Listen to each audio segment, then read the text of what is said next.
Hello friends, welcome again to my channel. It's me Varsha here, and today we will read about fundamental force in nature.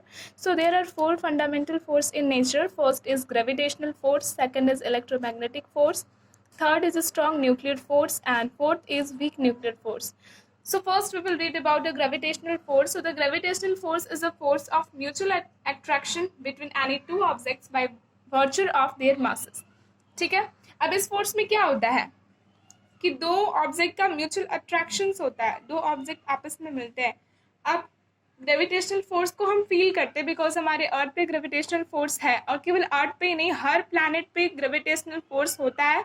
Vary बस क्या करता है कि किसी में gravitational force ज़्यादा होता है, किसी में कम होता है. जैसे सबसे ज़्यादा ग्रेविटेशनल फोर्स होता है जुपिटर में और सबसे कम होता है मून पे. वहाँ पे ऑब्जेक्ट्स काफ़ी हॉलो हो जाते हैं. तो ग्रेविटेशनल फोर्स हम फील कैसे करते हैं? If we throw the ball in upward direction than the ball comes toward our self. ठीक है, बॉल वापस से हमारे तरफ आता है. इसका मतलब क्या कि ग्रेविटेशनल फोर्स जो है हमारे अर्थ में अच्छे अमाउंट में प्रेजेंट है. ठीक है, और इसी की वजह से किसी भी ऑब्जेक्ट का जो है ना वेट भी बनता है. अब आप कहोगे वेट कैसे बनता है? तो एक्चुअली हम किसी भी सब्सटेंस को, किसी भी ऑब्जेक्ट को अगर कैरी करते हैं ना, तो उसमें एक साथ दो फोर्स लगता है. ठीक है, जिसमें एक फोर्स ग्रेविटेशनल फोर्स भी रहता है. तो क्या है, every object experience this force. It play a key role in the large scale phenomena of universe such as formation of stars and evolution of star. ठीक है, ये स्टार के फॉर्मेशन में और इवोल्यूशन में दोनों में हेल्प करता है. अब हम पढ़ेंगे सेकंड फोर्स जो है इलेक्ट्रोमैग्नेटिक फोर्स. तो इलेक्ट्रोमैग्नेटिक फोर्स क्या है?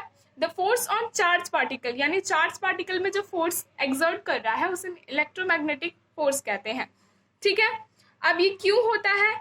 ये इलेक्ट्रिक फील्ड और मैग्नेटिक फील्ड की वजह से होता है, इसलिए इसका नाम इलेक्ट्रोमैग्नेटिक है. ठीक है, means mixture of electricity and magnetic.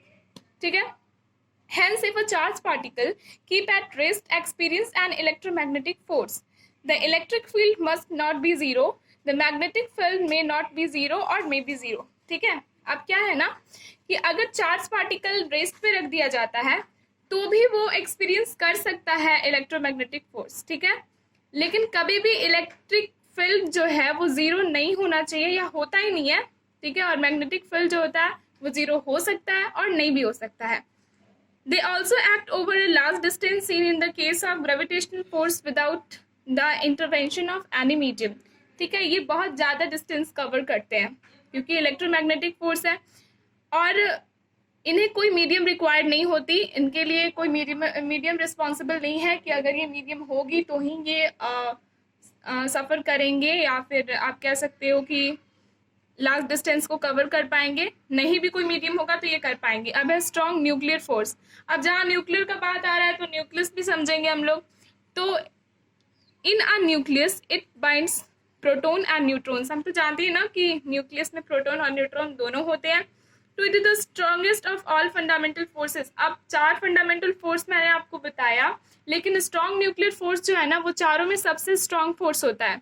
ठीक है, इसका चार्ज जो होता है वो इंडिपेंडेंट होता है, acting between proton proton proton neutron neutron and neutron. ठीक है, ये जो स्ट्रॉन्ग न्यूक्लियर फोर्स है इसके चार्ज जो है वो किस पे एक्ट करते हैं? या तो दो प्रोटॉन आपस में ही एक्ट करेंगे, या एक प्रोटॉन या एक न्यूट्रॉन एक्ट करेगा, या फिर दो न्यूट्रॉन आपस में एक्ट करेंगे.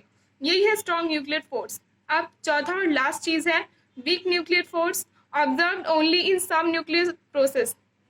देखिए, ये जो दोनों फोर्सेस है ना वो एक ही न्यूक्लियर फोर्स का टाइप है. ये स्ट्रॉन्ग न्यूक्लियर फोर्स जो है वो ज़्यादा से ज़्यादा न्यूक्लियर फ्यूजन्स में, या फिर जो भी न्यूक्लियर से रिलेटेड हमारे अर्थ पे फेनोमेनाज होते रहते हैं उसमें देखे जाते हैं. सबसे कम देखे जाते हैं वीक न्यूक्लियर फोर्स. देखिए यहाँ पे लिखा है observed only in some nuclear process. Example है बीटा डेके ऑफ न्यूक्लियस. ठीक है, ये एक फेनोमेना है. It is not weak as the gravitational force but weaker than the electromagnetic force. अब इसकी स्ट्रेंथ की बात करें हम तो स्ट्रेंथ इसका ये है कि ये ग्रेविटेशनल फोर्स से तो वीक नहीं होता, लेकिन इलेक्ट्रोमैग्नेटिक फोर्स से वीक होता है. तो इसके बेसिस पे हम ये बता सकते हैं ना कि कौन सा इसमें सबसे ज़्यादा, चारों फंडामेंटल फोर्सेस में से सबसे ज़्यादा स्ट्रेंथ वाला फोर्स कौन सा है. तो ये हो गया न्यूक्लियर फोर्स. सेकंड में कौन आ जाएगा? Electromagnetic force.